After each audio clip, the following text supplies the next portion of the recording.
Aujourd'hui, je viens à vous avec ma première vidéo. J'ai une idée assez simple. J'ai dépensé 60 € pour les blagues que je vais vous faire ce soir. C'est de l'arnaque, c'est pas arnaqué. J'arrive pas, hein, Ça devrait être remboursé par la sécu. Incroyable. À partir du moment où tu les manges, il faut que tu fasses un bon steak. Salut, je m'appelle Briac, je suis humoriste. Je monte sur scène souvent, très souvent, peut-être trop souvent pour faire des blagues. J'ai envie de commander des blagues sur Fiverr. C'est un site où vous pouvez commander ce que vous voulez, moyennant 5 $ minimum. Ce que je vais faire, c'est que je vais contacter plusieurs auteurs, leur commander des blagues, les payer grassement. On va monter sur scène et tester. Et on verra si ça valait le coup de les payer. Je me connecte sur Fiverr, tape stand-up comedy, montant minimum 4 $.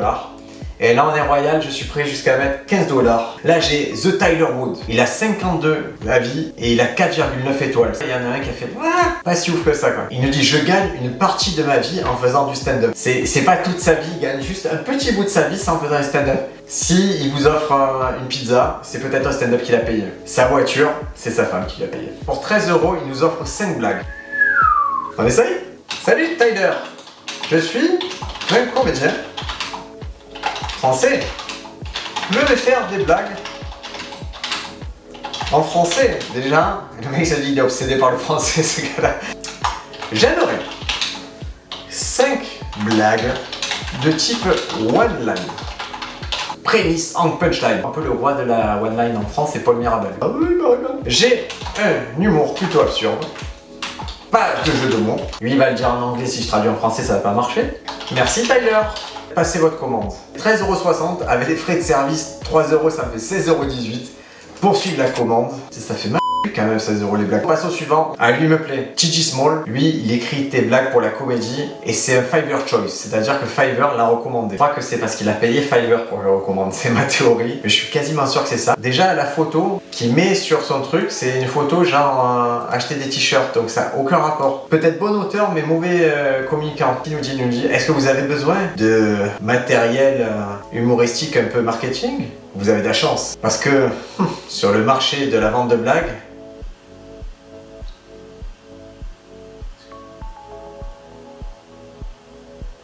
j'ai eu du mal à traduire. Vous avez de la chance parce que sur le marché de la vente de blagues, j'ai pas à vendre mes reins. Je la comprends pas en fait, la blague. C'est lui qui doit pas vendre ses reins ou c'est moi? Pour 10 $, je vais vous filer 5 blagues de grande qualité. Tu m'as l'air de confiance. Allez, hop, je te prends des blagues. Alors lui, il a d'autres questions. Dans quel format utilisez-vous ces blagues? I will perform on stage. Quel sujet souhaitez-vous aborder? Pop culture and absurd. Souhaitez-vous que ces blagues soient vulgaires, propres ou quelque part entre les deux? Vulgaire, propre ou peu importe. Poursuivre la commande, pouf. Confirmer, payer, ça me coûte de la thune votre affaire. Hein. Allez, on va se trouver un troisième petit larron. Alors, qui va m'écrire de la comédie? Oh, lui, il me plaît. Il me dit, je vais t'écrire des blagues originales, faites sur mesure pour ton stand-up. C'est quand même une image d'un mec en costard qui tient une banane. Il perd déjà 2 points pour ça. Il vient du Bangladesh, et peut-être que lui, il éclate des salles au Bangladesh, je le connais pas. Je vais être honnête, je lui fais pas confiance. J'y crois pas du tout. Mais je veux pas être accusé d'anti-Bangladais. Je veux pas qu'on dise que je l'ai pas pris parce qu'il vient du Bangladesh. Lui faire du bien, ça me fait du bien. Grande comédie, je vais te commander des blagues aussi. 5 $, lui il me livre sous 3 jours. Alors lui il a carrément pas besoin d'infos, lui il te fait les blagues comme ça. Dès le moment où tu l'as payé, il te fait les blagues. 6,61 avec les frais de service. Il s'emmerde pas Fiverr, hein. Imaginez à la fin, c'est ce mec du Bangladesh qui m'a écrit les meilleures blagues. Écoutez, on va s'en faire un petit dernier. Alors. Night show, bof. J'y vais au feeling, hein, j'ai pas de... Ah, lui, il me plaît, voilà. Lui, il annonce, il a fait la BBC, Channel 4, Sky TV, par le journal du Hard, il a tout fait le mec. Alors, il s'appelle Frouslev. Je suis un comédien professionnel pour la télévision, la radio depuis 2012. Il a gagné des compétitions d'écriture. Ah, c'est bon, c'est lui qu'il nous faut. Pourquoi je suis pas allé direct sur lui? Ah, lui, il va nous écrire 150 mots de comédie originale. Ça fait une blague, c'est combien? 20 mots? Il va m'écrire 5 blagues peut-être. Ce mec-là, j'y crois à fond. Je serais super déçu si lui, il est pas bon. Hein. Passez la commande. Voilà, donc j'ai commandé à 4 prestataires des blagues. Normalement, je vais recevoir 20 blagues. Moi, je vous propose qu'on se retrouve dans quelques jours et on va débriefer les blagues qu'on a reçues. A few moments later. Ça y est, j'ai reçu mes blagues. Le premier, Tyler Wood, il m'a fait galérer, mais galérer. Il a demandé un premier délai supplémentaire. Voilà le message qu'il m'a envoyé. Salut, j'ai besoin de plus d'informations. Des sujets spécifiques que tu voudrais aborder? Un peu de jeux vidéo, tu me parles un peu des tueurs en série. Et là, le jour de la livraison, il me redemande un délai de 4 jours. 4 jours accordés. Et là, ça y est, avec 15 jours de retard, j'ai des blagues de Tyler, on va les découvrir ensemble. Alors je vais traduire les blagues, je vais garder l'esprit de la blague et après on adaptera. Alors première blague, c'est sur les ninjas. Ça doit vraiment être dur de devenir ninja. Tu peux pas juste demander d'en être un, tu dois avoir beaucoup de références. Ce gars-là est vraiment très recommandé, il a 5 étoiles de ninja. Bon, ça parle de ninja. Le fait de dire tu peux pas devenir un ninja comme ça c'est quelque chose qui me parle beaucoup. Par contre la chute, elle me plaît pas du tout.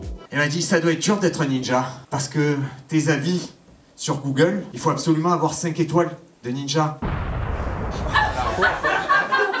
Il a fait le taf, donc ça reste une vraie blague. Ça va, il sait écrire une blague. Allez, on va prendre la deuxième blague de Tyler. Alors j'aime savoir que les tueurs en série sont sélectifs à propos de leurs victimes, comme je le suis moi à propos de ma nourriture. Et non, pas celui-ci, je vais trop me salir. Je peux pas l'amener celui-ci à une fête. Et à propos de celui-ci, j'ai jamais goûté la saveur espagnole.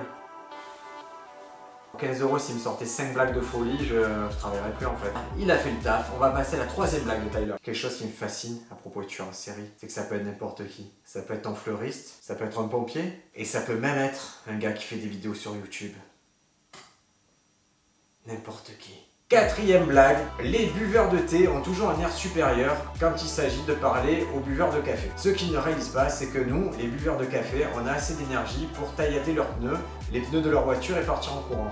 Je sais pas pourquoi il est parti sur ça, je lui ai jamais parlé de thé, je lui ai jamais parlé de café. Et je pense que c'est un combat qu'il mène lui-même dans son coin contre les buveurs de thé, qui veut que je m'approprie, mais je peux pas. La cinquième blague, si le thé te calme autant, pourquoi tu es autant énervé à propos des buveurs de café? Il y a un breuvage marron qui pourrait t'aider à prendre l'avantage, la bière. Là il est reparti sur ses délires avec le thé, ça me parle pas. Je suis un peu déçu, c'est 16,18 € mal dépensé, mais c'est la vie, il faut prendre des risques dans la vie. Le deuxième auteur, c'est TJ Small. Il m'a envoyé ses blagues quelques jours après la commande, il n'y a pas eu de chichi, de qu'est-ce que tu veux pas. Petit document PDF impec. Et donc la bonne surprise, vous voyez, c'est qu'il a fait 7 blagues pour moi. C'est cool, bravo TJ, un bon point pour toi. Il y a la quantité, mais est-ce qu'il y a la qualité? C'est ce qu'on va découvrir maintenant. Blague numéro 1, vous en avez pas marre d'entendre des trucs à propos de la cancel culture? Je veux dire, il n'y a qu'en 2021 que quelqu'un peut monter sur scène, entouré par des fans hurlants qui ont payé pour l'entendre parler, des caméras qui filment pour un service de streaming et qui disent à un micro « Je suis réduit au silence ». Si c'est vrai, le silence est assourdissant. Cette histoire de cancel culture, en ce moment il y a des histoires avec Dave Chappelle, Netflix. Alors, intellectuellement c'est une observation qui fait écho en moi. Pour lui la chute c'est le silence c'est assourdissant. Pour moi c'est pas une bonne chute. C'est un oxymore. Merci Google. C'est très littéraire mais ça marchera pas sur scène. Et si je dois la remixer, je vais vous dire comment je la remixe. Je vais partir du même constat, je vais le jouer. Je vais montrer que c'est bizarre en jouant des spectateurs. Un premier spectateur qui va faire « Ah mais il dit qu'il est réduit au silence mais je l'entends parler ». Le deuxième va faire « Ah c'est vrai mais il y a des gens qui veulent réduire au silence ». Et c'est ça qui va être drôle, c'est de montrer que c'est absurde de monter sur scène et de dire « Je suis réduit au silence ». Les gens, en 2021, ils vont sur scène, ils jouent devant un public à payer, ils prennent le micro, et le premier truc qu'ils disent c'est « On veut me réduire au silence !» Et là, tu as les spectateurs qui font « Mais on n'a pas entendu parler là !» « Si, mais il y en a qui veulent le faire taire. »« Ah bon ? Mais pourquoi il y a Netflix alors qu'il filme ce soir ? Je sais pas, viens on demande au caméraman. Pourquoi vous le filmez ? » Et peut-être je veux même un autre personnage, genre le caméraman de Netflix, il fait « Je sais pas s'il a un truc à dire. » Et là tu penses qu'il fait « On veut me réduire au silence !» Il a que ça à dire. Apparemment. Ça fait beaucoup de personnages, j'arrive pas. Ça fait trop de personnages. Moi j'aime pas jouer beaucoup de personnages, j'aime jouer des animaux, des objets, des choses comme ça. Mais quand c'est des personnages humains, j'ai beaucoup de difficultés. On peut plus rien dire, on veut nous réduire au silence.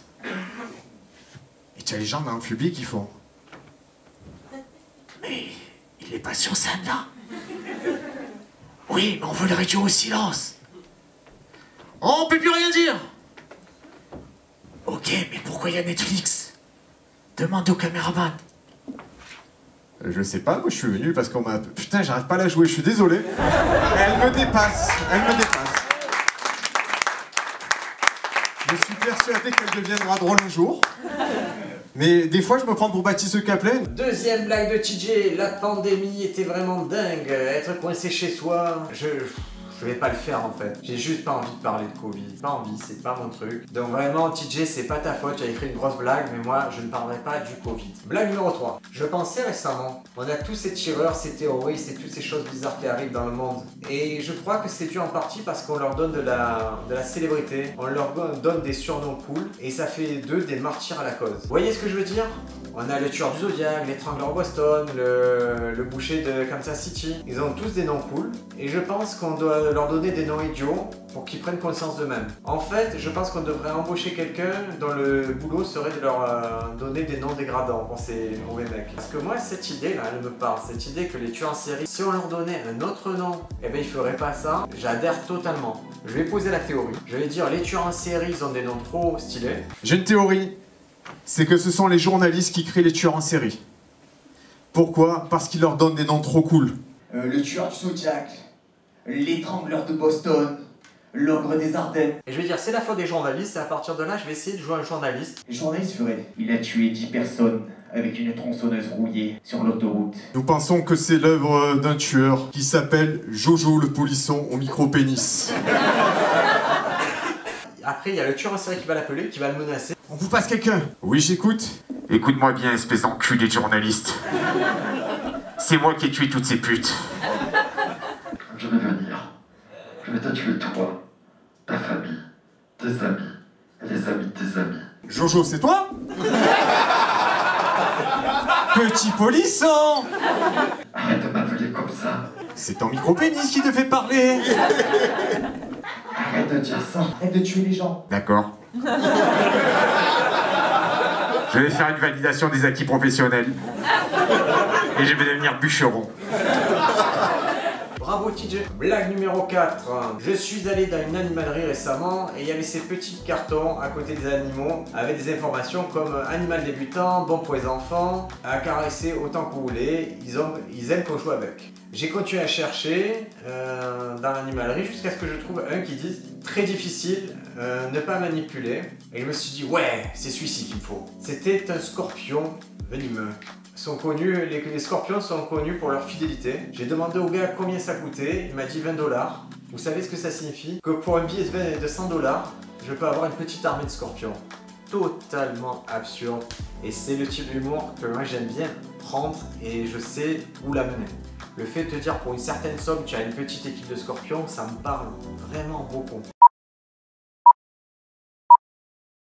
Récemment, je suis allé dans une animalerie. À côté de chaque cage des animaux, il y avait une petite pancarte informative. Où il était écrit animal débutant, se manipule facilement, parfait pour les enfants. Et moi j'ai cherché, jusqu'à tomber sur le bon écriteau. Animal expert, ne pas manipuler, très dangereux. C'était un scorpion. En animalerie, ils te vendent des scorpions venimeux. Pour 20 €. C'est-à-dire qu'aujourd'hui en France, pour 100 balles, tu peux te balader avec une équipe de 5 scorpions. Ce qui est drôle, c'est que à représenter, le jour où je vais la jouer, j'aurai un micro et j'aurai une main libre et je pourrais faire la queue du scorpion. Et faire ce truc-là, c'est toujours... J'adore faire des gestes comme ça parce que les gens, c'est très visuel. Et si je rajoute un petit bruit là, glitch, ça va être drôle de faire un scorpion qui pique des gens. Et tu vas où tu veux comme ça avec ton impair. Et quand quelqu'un t'emmerde, tu ouvres l'impair, qu'est-ce qu'il y a? Il glitch. Moi, quand je pense scorpion, je pense à la fable du scorpion et de la grenouille. Vous savez, où il y a un scorpion qui monte sur une grenouille et qui lui demande de traverser un cours d'eau. La seule limite de mon équipe, c'est les rivières. Parce que les scorpions ne veulent pas traverser les rivières, c'est très connu. Donc tu arrives avec ton équipe, tu arrives devant une rivière. Et je ne traverse pas, je te jure, regarde qu'on ne peut pas traverser. Ça va, on retourne à l'animalerie. Je vais à l'animalerie. J'achète 5 grenouilles. Je fais venez. J'ai dit aux grenouilles, vous allez prendre chacune un scorpion sur le dos. La font mes briacs, ils vont nous piquer, c'est des malades ces mecs-là. Je dis, ils ont aucun intérêt à vous piquer s'ils vont se noyer aussi. J'aligne les 5 grenouilles. Je mets un scorpion sur chaque grenouille. Ils commencent à traverser la rivière. Et au milieu de la rivière, j'ai vu les gars, pourquoi vous avez fait ça? Mais c'est dans notre nature. Je les ramasse tous parce qu'ils valent 100 balles. Non mais tu nous en veux pas. J'ai vu ça vaut 1 € une grenouille, on s'en bat les couilles. Si j'y mets du cœur, je crois que ça peut devenir une super blague. Elle correspond à mon ADN, elle est alignée avec ce que je fais d'habitude. 5e blague, c'est mon grand-père a eu un super deal sur des emplacements au cimetière d'à côté. Il a eu 8 emplacements pour 1200 $. Le problème c'est qu'actuellement, on n'est pas autant dans la famille, on prévoit pas autant d'être enterré ici. Alors à chaque fois que je vois mon grand-père, il me demande si j'ai des amis qui ont besoin d'un emplacement au cimetière. Vous imaginez à quel point la conversation est marrante? Je suis à la fête de nouvelle année et je demande aux gens « Hey, vous voulez une place pour être enterré entre moi et ma mère ?» C'est dommage parce qu'elle est un peu marrante cette blague, elle est pas mal. Ce qui est dur à faire comprendre, c'est le fait qu'il ait acheté 8 places de cimetière pour 1200 $ parce que c'est pas notre façon de consommer le cimetière en France. Blague numéro 6, donc je vais pas la faire, elle est trop référencée et c'est un peu ça le risque des blagues référencées, c'est que ça va pas parler à tout le monde, donc next. Blague numéro 7, c'est pas fou comme les tendances reviennent, tu sais, les crunchy, les pantalons baggy, les crop tops, le fascisme, l'inégalité sociale, le manque de stabilité de la culture occidentale. C'est quoi le prochain truc à revenir? Les punks. J'aime la mécanique de la blague, c'est-à-dire on part de choses simples puis on arrive à des choses complexes et qui dénoncent un peu. Déjà moi je dénonce rien donc ça marche pas trop avec moi. Je vais pas l'apprendre parce que c'est pas, ça m'apporterait rien à ce stade-là. Donc ce que je vais faire, c'est que je vais lui laisser un pourboire et je vais lui rajouter 4,50 €. En Fiverr, ils me prennent 2,06 € de frais de service quand je laisse un pourboire. Et quelle espèce d'animal taxe un pourboire? 3e auteur, Crown Comedy. Lui, ça a été le premier, il m'a envoyé un message, il m'a dit « Tu sais quoi, pour 5 $, je t'écris une blague. » J'ai dit « Ok, je crois en toi, donne-moi le meilleur. » Comment on appelle un homme gynécologue? Un sacré chanceux. Salut mon ami, je suis comédien stand-up, je peux pas faire une devinette. Et je sens qu'il a atteint sa limite en fait, que je veux pas lui demander plus. Il m'a pas coûté cher, ça m'a coûté 6,59 €, lui ça lui a fait plaisir. J'ai eu ce que j'ai payé, c'était de la merde. Alors on se laisse pas décourager, le 4e prestataire c'est Frousleff. Première blague, les stars du sport sont acclamées quand elles font bien leur boulot. Ça serait pas sympa si ça arrivait dans tous les boulots. Imaginez une foule qui hurle quand quelqu'un au bureau fait vraiment des belles photocopies. Pas mal, hein? C'est un peu théorique pour moi. Mais ça ressemble plus à un début de blague, à un concept de blague qu'à une vraie blague construite. 2e blague. Toutes les pommes de terre sont des écrasées de pommes de terre à partir du moment où ils arrivent dans votre estomac. En anglais, je la trouve quasiment parfaite. Elle sonne, il y a tout qui marche. Je suis très mitigé par rapport à celle-ci. Je vais essayer, on verra. Je prends pas beaucoup de risques, c'est court. Toutes les pommes de terre sont des écrasés de pommes de terre à partir du moment où tu les manges. Une pomme de terre, c'est toujours un écrasé de pommes de terre à partir du moment où tu la manges. 3e blague, j'ai essayé de faire carrière en tant que ghostwriter, mais c'est dur quand personne ne croit en toi. Je la trouve sublime, elle est élégante, elle peut pas marcher en français, je peux la tourner dans tous les sens, ça ne marche pas, ça marche que sur le mot ghostwriter. Allez, 4e blague, être un catcheur professionnel, c'est très basiquement être payé pour être un enfant. Tu balades avec tes potes, tu portes des costumes ridicules et vous vous donnez chacun des surnoms cool et vous faites semblant de vous battre. Et c'est écrit élégamment, le mec il a fait le taf et c'est pas une blague pour moi, c'est pas grave. 5e blague, Hollywood passe à côté d'une astuce qui pourrait leur économiser beaucoup d'argent. Au lieu de construire d'énormes décors de films, ils devraient juste rapetisser les acteurs. Elle est pas mal ça c'est un super concept. Frousleff, bravo, tu es fort, tu es un bon auteur. Tu es pas un bon auteur pour moi, mais tu es un bon auteur en général. Mais c'est pas pour autant que je vais être radin, je vais te laisser un pourboire aussi. Encore une fois, Fiverr me taxe de 2,07 €. Laissez de l'argent au créateur, c'est pas vous qui avez écrit les blagues. Bon, ben maintenant je sais à peu près quelles blagues je vais faire. Je vais les travailler, ça va prendre un moment, je vais en parler beaucoup avec mes potes. On verra si ça valait le coup de dépenser 60 balles dans Fiverr. Faites un maximum de bruit pour Briac. Pour Briac! Bonsoir. Bonsoir à tous. Bonsoir. Je m'appelle Briac, je suis star involontaire de TikTok. Et ce soir, je filme ma première vidéo YouTube. Et mon idée est très simple. Je suis allé sur un site qui s'appelle Fiverr. Pour acheter des blagues, j'ai dépensé 60 € pour les blagues que je vais vous faire ce soir. A few moments later. Faut faire ça ou pas? Qu'est-ce que t'as passé des vannes de Briac ce soir? Ah putain.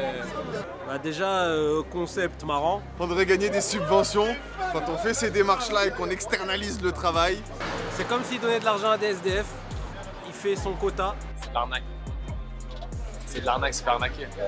Mais ouais, c'est pas grave. C'est une bonne expérience, moi j'ai hâte de voir la vidéo. La vanne de la grenouille et des scorpions. Incroyable. Celle-là, moi je connais Briac, il va la garder. La vanne de la patate, c'est la dernière. C'est l'histoire de la patate mâchée. Et je pense que le niveau de mémoire que j'ai, ça donne le niveau du coup de la punch qu'il y avait. Bref, il y a une vanne où on va jouer 4 personnages, une carence au niveau de l'acting. Des cours de théâtre devraient être pris. C'est toujours technique déjà pour commencer. C'est du stand-up pour stand-upper. Voilà. Et la dernière vanne, gynécologue. Salut. T'as fait 5 balles 60, mec. Respect. Et voilà, c'est terminé. Je suis très content de l'expérience. La blague du scorpion, elle est cool, elle marche bien. Je sens que ça va devenir une classique. Alors pourquoi aller voler des blagues alors qu'il existe des auteurs? En France aussi, il y a des auteurs qui seront contents d'écrire des blagues à d'autres personnes. La seule différence, c'est qu'en France, une blague ne se vend pas totalement comme dans les pays anglo-saxons. Dans les pays anglo-saxons, une blague, une propriété intellectuelle, vous pouvez la céder comme n'importe quel objet. En France, c'est un peu plus compliqué. Il y a les droits d'auteur qu'on ne peut pas céder. Avoir des auteurs, ça devrait pas être tabou. Payer des auteurs, encore moins. Fiverr, c'est une façon réglo de le faire et personnellement, moi, je suis plutôt satisfait de l'expérience. Et ça a donné une vidéo marrante à réaliser. Et vous connaissez YouTube. Si vous avez aimé, vous vous abonnez, vous activez la cloche. Maintenant, on est là, on est dans le YouTube game. La semaine prochaine, à la même adresse, vous trouverez la vidéo entière d'un passage sur scène avec les blagues de Fiverr.